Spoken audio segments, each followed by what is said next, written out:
হরি বলো হরি বলো नाम बिने आर আছে কি। सब्सक्राइब कीजिए हमारे YouTube चैनल को और साथ ही बेल आइकन को दबाकर ऑल नोटिफिकेशन पे क्लिक कीजिए हमारी वीडियो सबसे पहले देखने के लिए।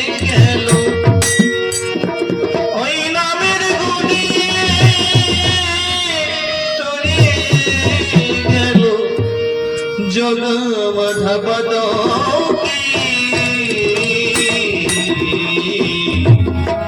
नाम बिने आर আছে কি। ওই নামের গুণে তরে গেল জগ মধবদ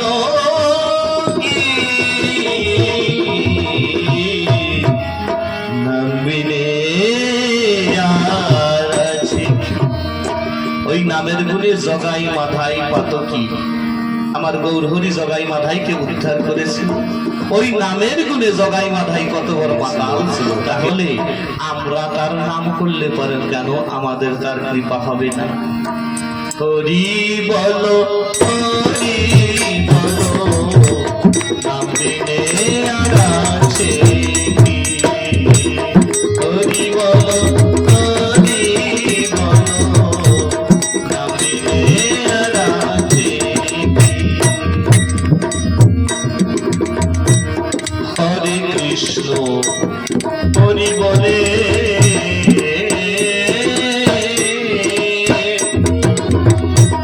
ডাকো তারে দুই বাহু তুলে। হরে কৃষ্ণ হরি বলে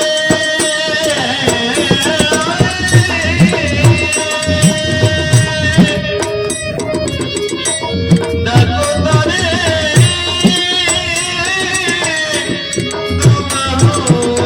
তুলে। হরি বল হরি বল।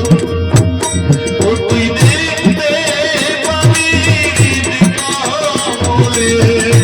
ও তুই দেখতে পাবি কমলে। রাধা শ্যাম কমলা কি। নাম বিনে আর আছে কি। হরি বলো হরি বলো নাম বিনে আর আছে কি।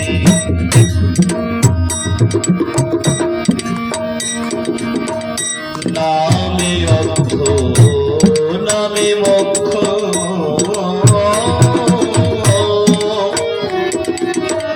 হরি নামে নাই পাকা মুখ।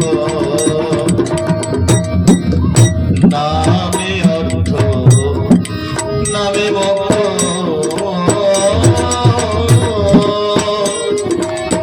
হরি নামে নাই পাকা মুখ। নামে হলে গতি সুখ নামে হলে গতি সুখ ভগবানের আর ভাবনা কি। নাম বিনে আর আছে কি। হরি বলো হরি বলো নাম বিনে আর আছে কি। নামে অর্থ হয় অর্থাৎ ধন ও সহ্য। নামে মোক্ষ মানে মুক্তি। মুক্তি মানে ভগবানের শরণ লাভ। এই জগতের আসা যাওয়া বন্ধ হয়ে যায়। এই যে বারবার আমরা আসি বারবার যাই বিভিন্ন দেহ ধারণ করি।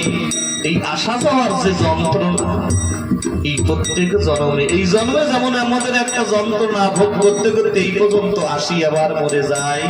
এই যন্ত্রণা প্রত্যেক জন্ম জন্মে আমাদের ভোগতে হয়। তাইলে মুক্তি কখন হয়? এই সকল আসা যাওয়ার বন্ধন যদি কেটে যায় তাহলে মুক্তি হয়। তো মুক্তি কিসে আমার ভুল নাম আর কি নামে অর্থ। নামে অর্থ হয়। একদিন আমার গৌর হরি কীর্তন করতে করতে, হরি নাম করতে করতে তিনি বিচরণ করছিলেন। গৌর হরির কাজে ছিল ভগবানের নাম করা, সারাদিন করতে থাকা, আর ভক্তদের এই প্রেম সম্পদ দান করা। তিনি বিশ্রাম করছেন, আর ওই পথ থেকে একজন ঘোল বানাচ্ছেন, ঘোল বিক্রি করেন। দধি মন্থন করার পরে, মাখন তুলে বের করার পরে যে অবশিষ্ট জলটুকু থাকে সেইটা হচ্ছে ঘোল। সেই জলটুকুকে বিক্রি করার জন্য তিনি একটা হাঁড়িতে সেই জলটুকুকে নিয়ে ঘুরে বেড়াচ্ছে। ঘুরতে ঘুরতে আজ তার দর্শন হয়েছে গৌর হরির সঙ্গে। দূর থেকেই যখন দেখেছে ওই রূপখানি, তাই মনে মনে ভাবছে, আহা এত সুন্দর রূপ, এত সুন্দর রূপ দেখে মোহিত হয়ে গেছে। এই রূপের মহিমা জেনে তাকে যদি আমার একটু ঘোল পান করাতে পারতাম, একটু মনে মনে ভেবেছে। আর যখন প্রভু ওই সম্মুখ থেকে যাচ্ছে, প্রভু বলছে, অবশ্যই তোমার কলসিতে কি আছে? আবার না খুব তৃষ্ণা পেয়েছে। ঘোলওয়ালা বলছে, আমার কলসিতে ঘোল আছে। মহাপ্রভু বলছে, আমাকে একটু দেবে, আমি একটু পান করতাম, খুব তৃষ্ণা পেয়েছে। ঘোলওয়ালা ভাবছে, যা একটু মনের স্বাদ করিয়ে দেই। তো মহাপ্রভু নিজের দুই হাত করকে পেতে দিয়েছে, আর ঘোলওয়ালা ঘোল ঢেলে যাচ্ছে, মহাপ্রভু পান করে যাচ্ছে। তো মনে তো সাত ছিল একটুখানি ঘোল পান করানো, কিন্তু মহাপ্রভু গটগট করে সম্পূর্ণ ঘোলটুকু পান করে চলে যাচ্ছে। সম্পূর্ণ ঘোল পান করতেছে। তাই ঘোলওয়ালা ভাবছে, যা আজকে এক জায়গায় সব ঘোল বিক্রি হয়ে যাবে, এক জায়গা থেকে সবই পান পাওয়া যাবে, অর্থ। পান করতে করতে মহাপ্রভু সম্পূর্ণ ঘোলটুকু পান করে নিয়েছেন। এখন ঘোলওয়ালা ভাবছে, যাক সব মূল্য এক জায়গায় পাওয়া যাবে। পান করা হওয়ার পরেই মহাপ্রভু হরি বল বলতে বলতে তিনি রওনা দিয়েছেন। ঘোলওয়ালা ডেকে বলছে, ও গোসাই, কি হয়েছে? কিছু মূল্য দেবেন না? সব ঘোলটুকু আপনি পান করেছেন, একটু কিছু মূল্য দেবেন না? মহাপ্রভু বলছে, আমার তৃষ্ণা পেয়েছে তাই আমি পান করেছি, আমার কাছে তো মূল্য নেই, কি মূল্য দেব? আমার কাছে তো শুধু হরি নাম আছে, আমার বক্সা নাই, কিছু নাই, আমার পকেট নাই, ঝোলা নাই, আমার কাছে তো কোনো সম্পত্তি ধন নেই, কি দেব? ঘোলওয়ালা ভাবছে, কিছু দেন, পুরানা দেন, কিছুটা দেন। বলছে, কি দেবো, আমার কাছে কিচ্ছুই নেই। ঘোলওয়ালা বলছে, কিচ্ছু দেন। বলছে, কিচ্ছু একটা জিনিস আছে। কি? আমার কাছে ভগবানের নাম আছে, ওইটা নাও তুমি। কি নাম? বলে, হরির নাম। ঘোলওয়ালা ভাবছে, কিছু পাই নাই যখন এইটুকুই করি। মহাপ্রভু হেঁটে চলে যাচ্ছে আর বলছে, হ্যাঁ যদি তোমাদের ইচ্ছা হয়, ওই আমার পিছনে পিছনে কিছু ভক্তরা আসছে, ওদের কাছে যদি কিছু থাকে তো চেয়ে দিও।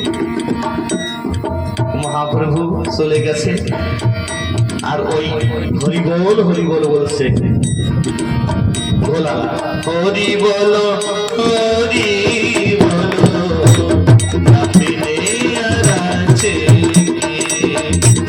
হরি বল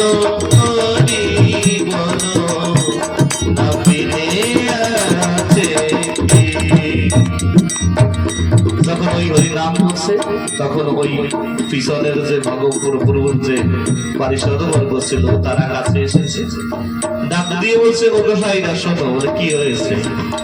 ওই যে তোমাদের আগে আগে যে গোসাই গেল না, ওই গোসাই আমার সব ঘোল পান করে দিয়েছে। ভালো তো, কোনো মূল্য দেয় না, আমরা কি করতে পারি? তোমরা কিছু মূল্য দিয়ে দাও, তোমাদেরকে দেখিয়ে দিয়েছে। ওরা বলছে, যার ভগবানের কাছে, যার প্রভুর কাছে, যার মালিকের কাছে কিছু নাই, তার ভক্তের কাছে কি দিতে পারে? আমাদের কাছেও কিছু নাই। বলছে, কিছু দাও। বলছে কিচ্ছু নাই আমাদের কাছে তোমার দেওয়ার মতো। ভোলালা বড় দুঃখিত হচ্ছে, বলে কিছু পেলাম না। তো কিছু না বলে কিছু একটা জিনিস আছে, হরির নাম আছে, এই হরির নাম করো। ভোলালা ভাবছে যাক, আজকে মনে করি যে সাধু সেবা করিয়ে দিলাম, আজকে না খেয়ে নাই কাটালাম, কিন্তু যা দিয়েছে ওই নামই করি আর কি। তাই কলসিখানি মাথায় তুলে নিয়ে ওই হরির নাম করছে।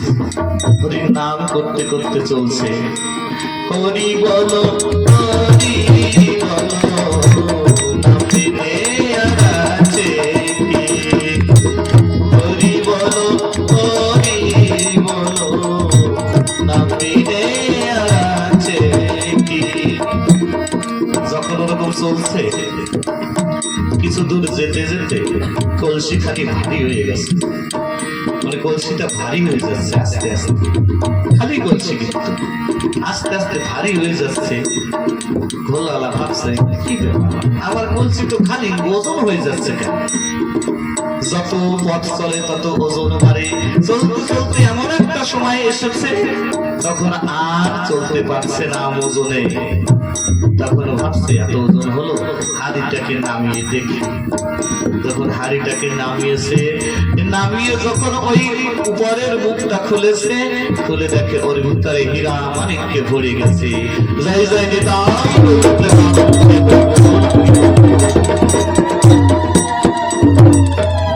ভাবছে, যত নাম করেছে তত হীরা মানিককে ধরে ভরে গেছে। তো ভোলালা ভাবছে, যে মানুষটি এই কলসিটিকে একটু ছুঁয়ে দিয়েছে, তার স্পর্শে আমার কলসিতে হীরা মানিককে ভরে গেছে। সেই মানুষটি যদি এই দেহটাকে একবার স্পর্শ করে দিত, তাহলে এই শরীরটা তাহলে সোনার রত্নের হয়ে যেত। তো এই ধর্মানিক্য দিয়ে আমি কি করব?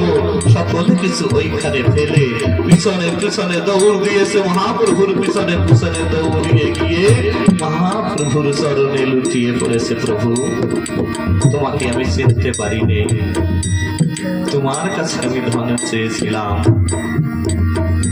প্রভুর কাছে যা চায় তাই প্রভু নিজের ভক্তি না দিয়ে ভক্তদেরকে এই ধন ঐশ্বর্য দিয়ে সন্তুষ্ট করে দূরে সরিয়ে দিতে চায়। কিন্তু ভক্ত আজ বুঝতে পেরেছে, এই ধনের প্রতি লোভিত না হয়ে সে ছুটে গিয়ে প্রভুর চরণে পড়েছে। প্রভু, আমার ওই ধন ঐশ্বর্যের কোনো প্রয়োজন নেই, তুমি আমাকে তোমার করে নাও, আর ওই তোমার ওই কোমল হস্তটি আমাকে একবার স্পর্শ করে দাও, আর তোমার ওই মহানাম দিয়ে আমার সোনার দেহ তৈরি করে দাও। মহাপ্রভুর সঙ্গে নিত্য পরিসর হয়ে গেছে। হরি বলো হরি বলো